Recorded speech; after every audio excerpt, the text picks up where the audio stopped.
The United Nations Framework Convention on Climate Change or the UNFCCC is an international treaty focused on what? Anong sagot natin dito?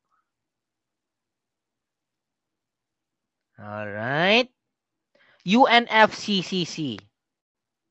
Oh, get the key term here. Again ha, kapag sumasagot kayo ng questions, visualize ninyo, find the clue, find the key term sa question mismo or sa stem sa question. And from there, malalaman nyo yung sagot. And dito sa UNFCCC, ano yung pinaka-prominent na key term dyan? Yung climate change, 'di ba?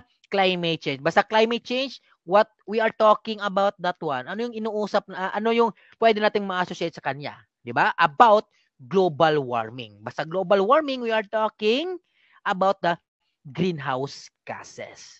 So si UNFCCC stabilizing greenhouse gas concentrations. Okay?